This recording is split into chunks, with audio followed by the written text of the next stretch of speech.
Assalamualaikum warahmatullahi wabarakatuh. Alhamdulillah, berjumpa kembali di kesempatan video kali ini. Ada pembahasan terkait dengan tajwid yang berkaitan dengan hukum mad. Sebelum masuk ke materi, alangkah baiknya kita awali dengan bacaan basmalah biqaulina Bismillahirrahmanirrahim. Semoga Allah Subhanahu wa taala memberikan kemudahan akan apa yang akan kita pelajari pada kesempatan video kali ini. Amin.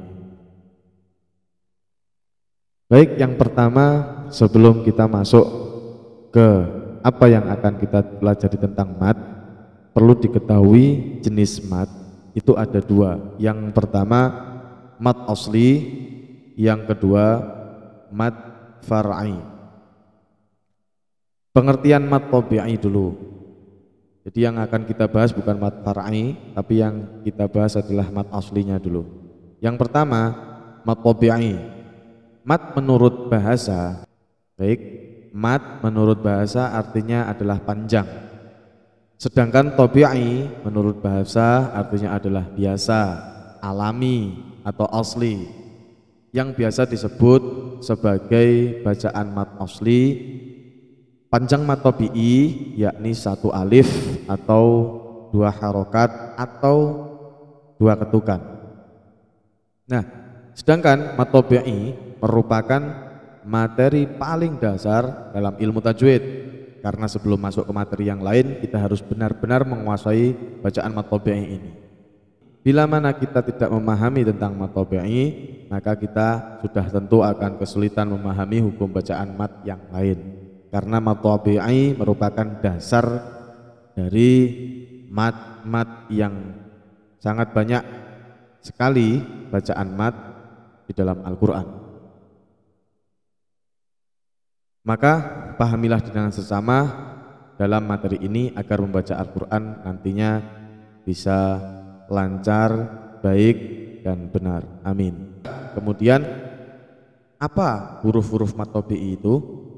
Nah, hurufnya ada 3. Biasanya disingkat dengan ayu, atau yang pertama hurufnya adalah alif, yang kedua hurufnya adalah ya sukun, yang ketiga hurufnya adalah wawu sukun.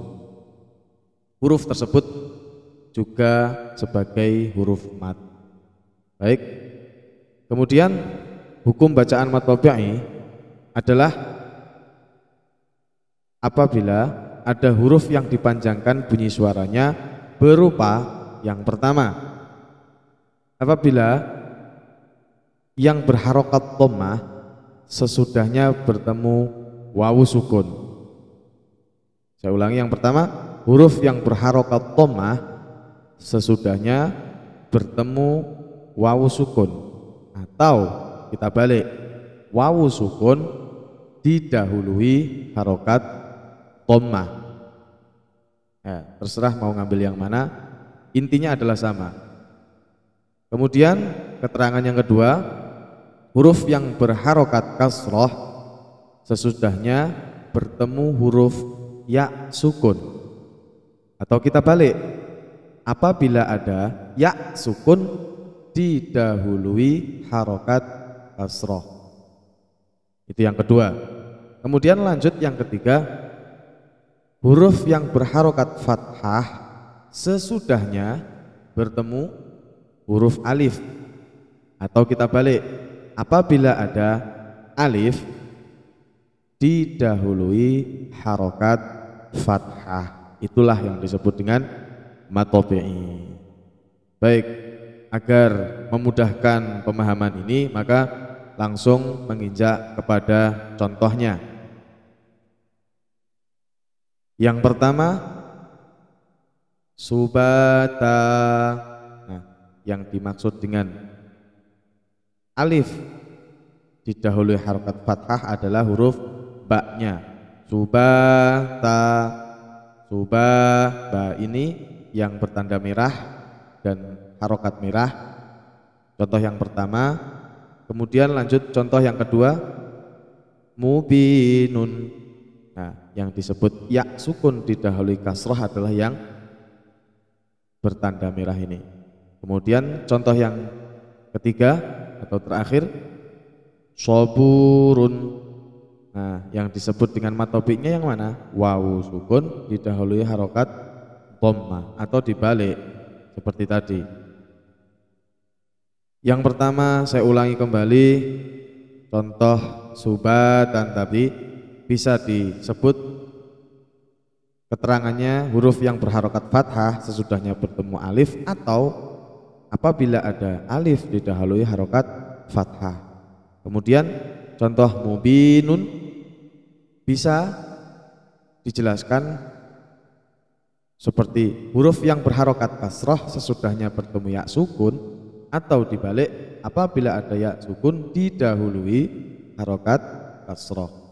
Kemudian contoh yang terakhir, saburun bisa dikatakan keterangannya sebagai huruf yang berharokat dhammah sesudahnya bertemu wawu sukun, atau dibalik apabila ada wawu sukun didahului harokat dhammah. Baik, mungkin itu yang bisa kita pahami. Kita ulang-ulang sampai betul-betul kita memahami tentang hukum mat tabi'i ini, karena seperti yang disampaikan di awal bahwa mat tabi'i atau mat asli ini merupakan patokan atau pengertian mat setelah yang lain, karena ada banyak sekali bacaan mat dalam Al-Quran dan dasar daripada pemahaman tersebut adalah di mat tabi'i. Mungkin cukup itu yang bisa saya sampaikan. Selamat belajar, terima kasih. Semoga diberikan kefahaman oleh Allah Subhanahu wa taala dan kita tetap diberikan kesehatan zahir batin sehingga kita dapat istiqomah terus melantunkan bacaan Al-Quran, mempelajari Al-Quran, mengamalkan Al-Quran dengan baik dan benar. Al-afu minkum, wallahu muwaffiq ila aqwamit thoriq. Assalamualaikum warahmatullahi wabarakatuh.